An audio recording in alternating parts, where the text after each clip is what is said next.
Welcome back to the channel, Fitness Family. Today we are leaping into one of the hottest and coldest topics in the entire fitness world. You see it all over social media right now. Athletes and influencers are either jumping into freezing cold water or locking themselves inside wooden boxes to roast like vegetables.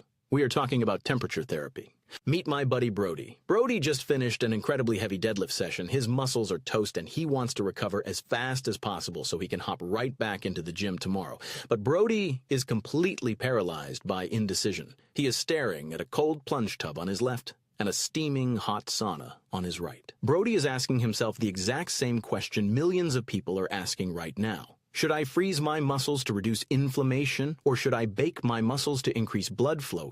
Is one better than the other? Do they cancel each other out? Well, today we are going to dive deep into the actual science behind both of these extreme recovery methods. Let us start with the cold plunge. Deliberate cold exposure is incredibly trendy right now, and for some very good reasons. When you submerge your body in freezing water, your core temperature drops rapidly. This triggers an immediate and massive survival response in your biology. Your body thinks it is in mortal danger and it fights back hard. The very first thing that happens is massive vasoconstriction. This means your blood vessels clamp down tight to pull all your warm blood away from your extremities and push it toward your vital organs. This dramatic squeezing effect acts like a giant flush for your circulatory system. It forces out metabolic waste and dramatically reduces acute inflammation in your muscle tissues. But the physical flush is just the beginning. The real magic of the cold plunge happens in your brain.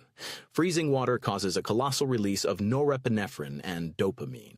We are talking about a dopamine spike that lasts for hours and rivals the chemical release of certain extreme stimulants. This gives you laser-sharp focus and endless bouncing energy. So if it reduces inflammation and floods your brain with happy chemicals, it must be the perfect post-workout tool, right?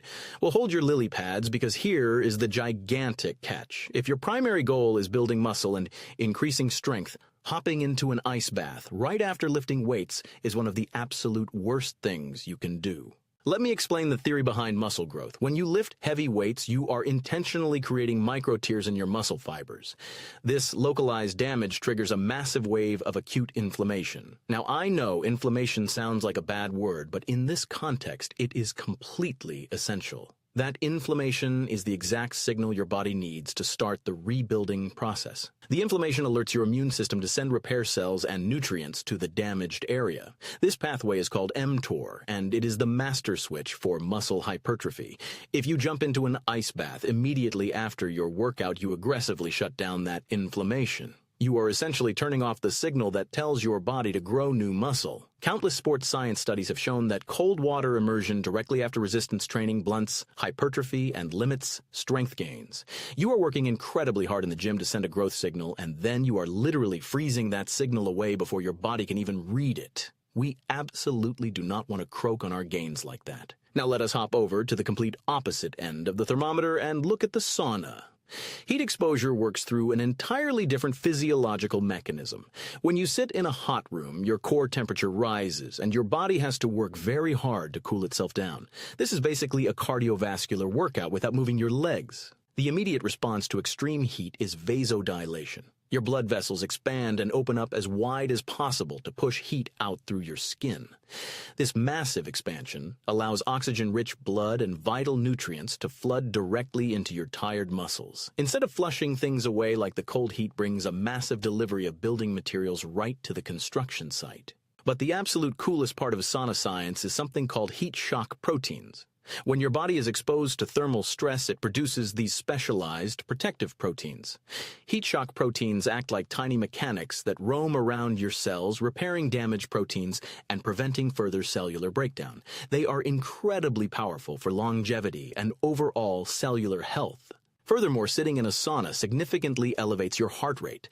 It can push your heart rate into the moderate intensity cardio zone without any joint impact. Studies show that regular sauna use dramatically improves cardiovascular health, lowers blood pressure, and increases blood plasma volume, which gives you incredible endurance for your hardest workouts. Unlike the cold plunge, heat exposure does not blunt your muscle-building pathways. In fact, the massive increase in blood flow and the release of heat shock proteins actually support the recovery process without erasing the hypertrophy signal. Your muscles stay warm, relaxed, and fully primed to absorb all the protein and nutrients you eat after your session. So how do we apply this incredible science in real life to get massive results? How do we build the ultimate temperature protocol so you can reap all the mental benefits of the cold and all the recovery benefits of the heat without sabotaging your hard-earned muscle gains? It is actually extremely simple once you understand the timing. Let us talk about the perfect time to use the cold plunge. Because cold exposure provides a massive spike in dopamine and alertness, the absolute best time to freeze yourself is first thing in the morning. It will wake you up faster than a giant cup of coffee and set a highly positive and resilient tone for your entire day. The cold is also fantastic before your workout. Taking a quick icy dip can lower your core temperature, which actually delays fatigue when you train hard. It is also an amazing tool on your active recovery days.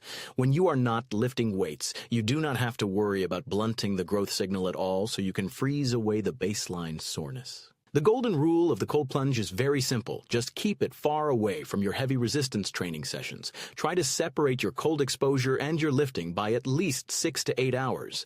If you lift in the evening, do your cold plunge in the morning. If you lift in the morning, save your cold plunge for the next day. Now, what about the sauna protocol? The sauna is the undisputed king of the post-workout routine. After you finish crushing your heavy squats and your muscles are tight and fatigued, stepping into the sauna is the perfect transition. It relaxes the nervous system, shifts your body out of fight or flight mode, and starts the deep recovery process immediately. Sitting in the heat right after your workout keeps that blood flowing directly to your damaged tissues. It maximizes nutrient delivery precisely when your muscles are begging for food. Once you finish your sauna session, you can grab your protein meal and your body will be fully optimized to digest and absorb every single macro. The sauna is also incredibly powerful in the evening right before bed because the heat forces your body to work hard to cool down. Once you step out of the sauna, your core temperature begins to drop naturally.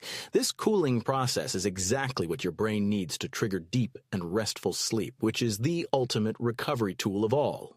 Now, you might be wondering about contrast therapy. That is when you bounce back and forth between the hot sauna and the freezing cold plunge in the exact same session. This is an incredibly popular method for elite athletes. It acts like a powerful mechanical pump for your vascular system, forcing blood vessels to rapidly open and close. Contrast therapy is absolutely phenomenal for systemic recovery, joint health, and reducing perceived fatigue. However, the same golden rule still applies. If you end your contrast session on the cold plunge right after lifting, you still risk blunting your hypertrophy. If you are going to use contrast therapy after the gym, always make sure your final round is in the heat. So there you have it, fitness family. The grand mystery is totally solved. Neither temperature is bad and neither temperature is magic. They are just highly specific tools in your fitness toolbox. You use the cold to build mental resilience, spike your energy, and crush systemic inflammation on your rest days. And you use the heat to speed up muscle recovery, increase your blood flow, and wind down your nervous system after you lift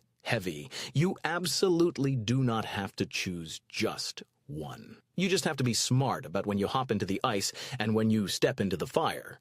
Consistency and timing are the true secrets to lifelong fitness. Remember that fitness is a lifestyle, and building a strong, resilient body is a lifelong journey. Do not let social media trends confuse you or make you feel like you are doing everything wrong. You are putting in the work, and that is what matters. Keep lifting heavy, keep eating clean, and let your recovery protocols work for you, not against you. Now hop to it and make today a massive success.